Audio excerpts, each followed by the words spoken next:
Isa tong phone na to sa pinakamagandang flagship phone noon mapahanggang sa ngayon. Dahil kung ako lang yung tatanungin, napakadami mga flagship phones ngayon na halos ka-level or mas maganda pa to kaysa sa mga yon. Lalo na ngayon na nag 50% off na to. From 85,000 pesos to 45,000 pesos and pwede pa nating pababain or pwede pa natin itong mabili ng up to 38,500 pesos. At itong phone na tinutukoy ko ay ang S24 Ultra. Pero ang tanong, dapat mo bang bilhin ngayong 2025 at sulit nga ba talaga? Kaya kung interesado ka sa phone na to, tara, pag-usapan natin. Okay, in past few weeks, ginagamit ko na tong S24 Ultra. And gaya nga ng sabi ko, mas naging sulit na to ngayon dahil nasa 85,000 pesos yung SRP neto last year. Pero ngayon, nasa 45,000 pesos na lang sa Lazada and Shopee. Pero itong akin, nabili ko lang ng 38,500 kay Ma'am Rachel Gadget sa Green Hills. And real talk lang, mula pa noon, nung nagsisimula ako dito sa channel, doon na talaga ako nabili ng mga review unit dahil hindi ko afford yung mga brand new phones. And mapapatunayan niya ng mga OG kapare ko is na nanonood pa rin dito sa channel. I hope may mag-comment dyan sa ibaba.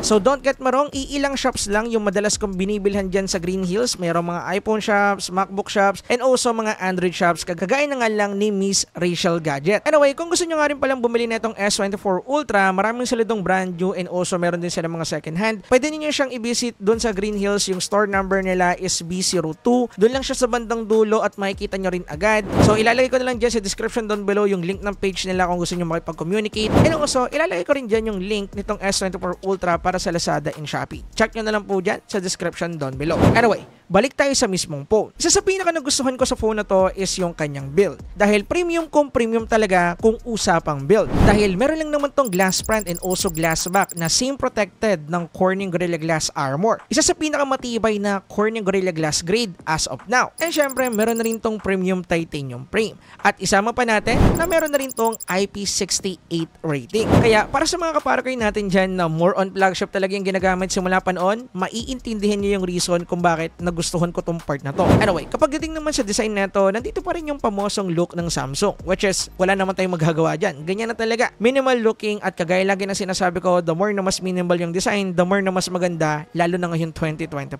But anyway, pagdating dito, subjective naman yung part na yan, so hindi na natin kinakailangang pampahabain yung usapan dyan. So yung iba mo gustuhan to, yung iba hindi. Personally, para sa akin, nagustuhan ko yan kasi ganito mga type ng phone, yung trip kong gamitin. Hindi masyadong maingay yung design. Saktuhan lang. Anyway, kapag dating naman sa display neto, dito tayo panalo. May 6.8 inches, 120Hz, Dynamic LTPO AMOLED 2 display na merong QHD Plus or 2K resolution display. And kaya ko nasabing panalo to dahil una, maganda yung display neto, malaki, madaming pwedeng gawin lalo na kung usapang productivity and most likely sa paggamit ko dito ng ilang linggo, madalas ko siyang nagamit sa pagsusulat or paggawa ng script dun sa mga nakalipas nating videos. Gaya na lang ng mga TikToks and also ng mga YouTube videos natin na napanood din nyo dito sa channel. And second reason, panalo to kung gagamitin natin to sa panonood ng movies or kaya social media streaming. So kung manonood tayo ng Netflix, Facebook, YouTube, TikTok, and also Viva Films, which is, to be honest, magugustuhan nyo talaga kung gagamitin ninyo to dun sa mga platform na yon.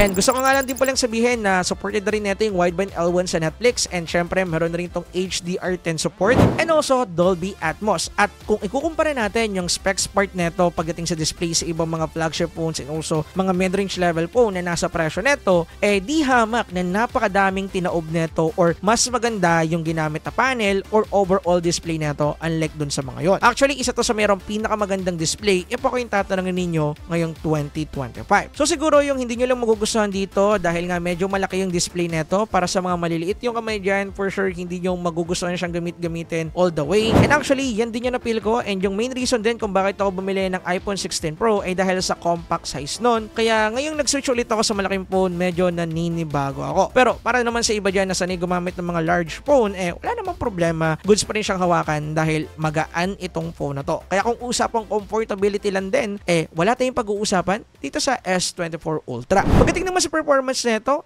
pasado din dahil naka-Snapdragon 8 Gen 3 to. Last year flagship chipset, meron tong combination ng RAM na merong LPDDR5X and storage version na UFS 4.0. And nakakuha tayo dito ng 2.2 million and 2.2 benchmark score. And kung usapan talagang performance, actually halos lahat ng mga flagship phones and also mid-range phones or higher mid-range phones out there, kayang-kayang tapatan na ito. Oo, malakas ang Snapdragon 8 Elite. Oo, mas advanced ang Dimensity 9400 Plus or 9500 kung ano man yung mga meron ng available ngayon. But yung mga chipset na nilabas last year, design yan para tumagal ng ilang taon. Kaya kung mag-i-invest tayo sa S24 Ultra, kung usapang performance lang naman, hindi tayo mabibitin dito kahit umabot ng 3 to 4 years sa paggamit ng phone na to. And actually, yan din yung pinatunayan niya nung ginawa namin to ng extreme gaming test. Yes, nagawa na po namin. Pero bago tayo mag-jump doon, pag-usapan muna natin yung naging performance niya sa normal gaming na ginawa namin. And as you can see, kagaya naman na nakikita nyo kanina habang nag-i-explain ako, maganda yung performance niya pagdating sa Genshin Impact. Nga pala yung settings naman yan is max out settings. Naka highest graphical preset and then 60 FPS at kung makikita ninyo, goods na goods yung nakuha natin dito na performance. Although, hindi lang ganun ka-stable yung kanyang FPS pagdating sa 60 FPS, pero in terms of overall playability neto, yes, nandun talaga ang Samsung S24 Ultra at hindi siya mawawala. Dahil maganda naman talaga. Pagdating naman sa mga MOBA games,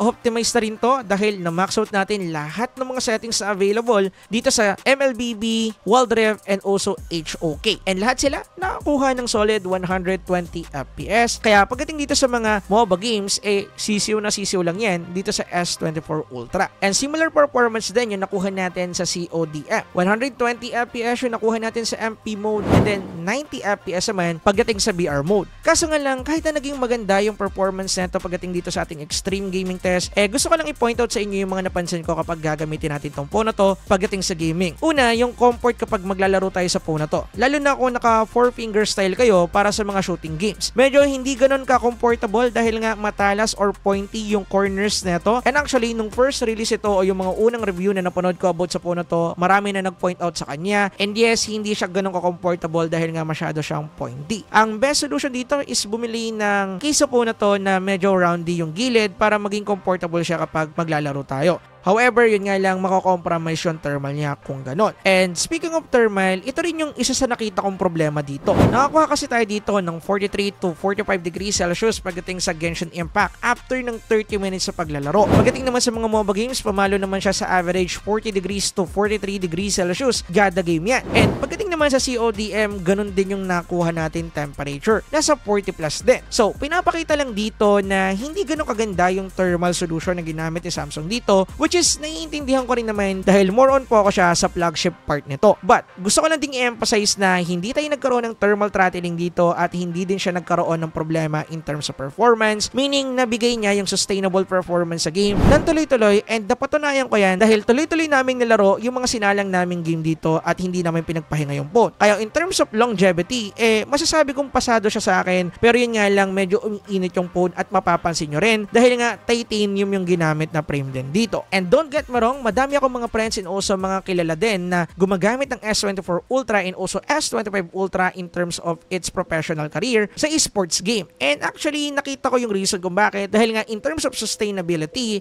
good siya kung usapang gaming. And gaya ng sabi ko, meron kaming ginawa ditong extreme gaming test, so abang-abang kayo dahil makikita ninyo yung overall performance niya kung bibigay ba to or mas iinit pa siya dun sa balagbagang gaming na ginawa namin dito. Anyway, pagdating naman sa battery neto, meron tayong 5,000 mAh battery capacity lang. Yes, dahil syempre 2014 release and supported neto yung 45 watts fast charging support, 15 watts wireless charging, and 4.5 watts reverse charging. And actually, kahit na 5,000 mAh lang yung battery neto, actually marami siyang tinapatan ng mga flagship phones and also mga mid-range phones na nasa 7,000 to 6,000 mAh yung battery capacity. Dahil nakakuha lang naman tayo ng 17 hours SOT pagdating sa ating PC Mark battery test and nakakuha din tayo ng solid average performance pagdating sa kanyang battery life in daily usage. As in, kaya mo siyang gamitin ng isang araw nang hindi siya charge. Although, yun nga lang, matitirang ka na lang ng 10 to 15%. It depends kung anong usage yung gagawin mo. Pero, at the end of the day, para sa akin, makunit yung battery niya in terms of normal usage lang. Kung balagbagan talaga talaga yung paggamit or sasamahan natin ng gaming, ibang usapan na yun, mas madidrain to ng mas mabilis. Pagdating naman sa software nito, ito yung nagustuhan ko sa Samsung latest and also bibigyan agad tayo ng update dahil currently nasa One UI 8 na po tayo dito under ng Android 16. Unlike before na nasa Android 14 pa to nung unang release niya, pero ngayon Android 16 na, and yes, nasa latest UI na rin which is One UI 8.0. And isa na rin tong software ng Samsung sa main reason kung bakit nakakuha tayo ng magandang battery life dahil more on battery optimization yung ginagawa nila kaysa maglagay ng hardware na hindi naman maayos yung pag-implement kaysa maglagay ng advanced hardware na hindi naman ganun ka-okay yung pag-operate or pag-manage yung power. So ito yung nagiging main reason kung bakit mas nagiging ka-level siya ng mga flagship phones and also mid-range phones na merong higher battery capacity. And isa na rin to sa magugustuhan natin kay Samsung dahil 7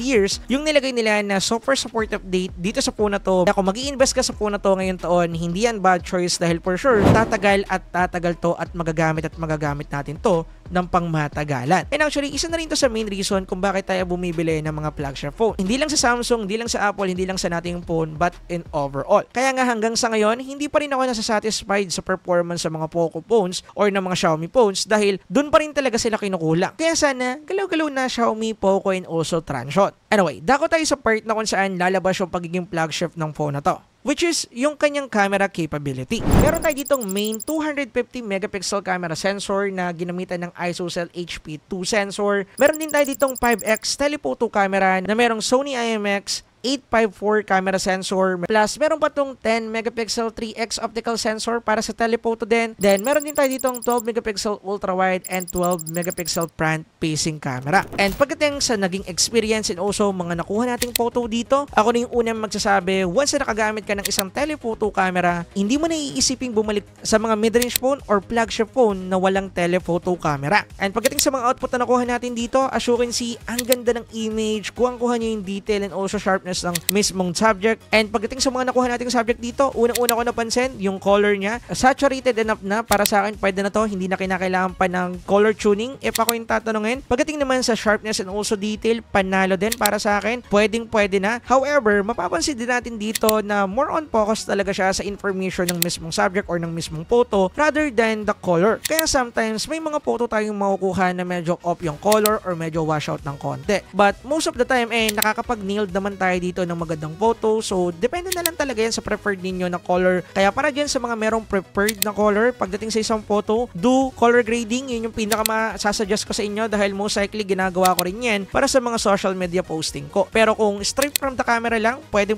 na rin naman. It depends on you kung pasado na sa'yo. Pero for me, in overall, para sa capability ng camera niya in also image quality, panalo and approve na sa akin yung mga photos na nakuha ko dito. Gusto ko lang linawin na mix out na yung pinakita ko sa inyo dito ng mga photos. Galing siya sa telephoto and also main camera pati ultra wide. Wala kasi ditong watermark si Samsung para doon kaya hindi nyo masyadong mapansin kung makikita nyo yung mga video, pero most likely yung mga nakikita ninyong malalayo like yung mga bubong na shots or kaya mga naka-zoom in sa mukha, ang ginamit ko doon ay telephoto camera. And then yung medyo mga wide naman syempre ultra wide, and then yung mga saktuhan lang yung sizing is main camera. Anyway, yun lang naman. Pagdating naman sa video capability nito, kaya na ito mag-shoot ng 8K at 30 FPS, 4K at 30 and also 60 FPS din. And also ng 4K 60 and 4K 30 din. And most likely yung ginagamit ko dito is 4K 60 and 4K 30 lang dahil yung 8K hindi na natin yung kinakailangan kasi exported naman tong video na to sa 4K resolution. But anyway, pagdating sa result or sa nakuha nating output sa kanyang video capability, masasabi ko na napaka-stable ng video nito. Isa sa pinaka-stable na po na na-try ko in terms of video. At yung kagandahan dito, pwede natin gamitin yung telephoto camera nito kapag nagsushoot tayo ng video. Hanggang 5x din yung zoom nun. So pwede tayo magpapalit-palit ng lens. It depends sa preferred natin habang nagtitake tayo ng photo. Meaning, mas marami tayong magagawang creative shots kapag gamit-gamit natin itong phone na to. Lalo na para sa mga kaparokoy natin dyan ng more on mobile photography and also videography. Para sa inyo to. Anyway, bago matapos yung video natin, gusto ko lang linawin na hindi ko nagamit dito yung stylus pen. Pero ang kagandahan dito, yung stylus pen nito is with Bluetooth pa rin unlike sa S20 S25 Ultra na stylus na lang talaga. But sa paggamit ko ng ilang week dito, hindi ko rin naman talaga siya nagamit at hindi ko rin naman talaga na-use yung full capability nito. So, pagdating sa part na to, it depends kung gumagamit ka ng stylus pen. Anyway, in overall, kung ako yung tatanungin ninyo, just a set in terms of specification and also presyo, di hamak na mas pipiliin ko to unlike sa mga flagship phones out there kagaya ng iQOO 13, OnePlus 13, Poco F7 Ultra, S24 or S25 man yan or S25 Plus. Para sa akin, masulit itong S24 Ultra dahil para sa presyo niya na 45,000 pesos at pwede pa nga natin makuha ng 35,000 plus, di hamak na mas pipiliin ko to. Just I said, maabil nyo nga lang pala yung presyo na 35,000 plus kay Ma'am Rachel Gadget. Ilalagay ko po yung link dyan sa description down below and also yung link din neto sa Lazada and Shopee kung malayo naman kayo dito sa Green Hills. Anyway, dito ko natatapusin yung video. Maraming salamat sa panonood. Yun lang guys, kita-kita ulit sa susunod na video. Peace out.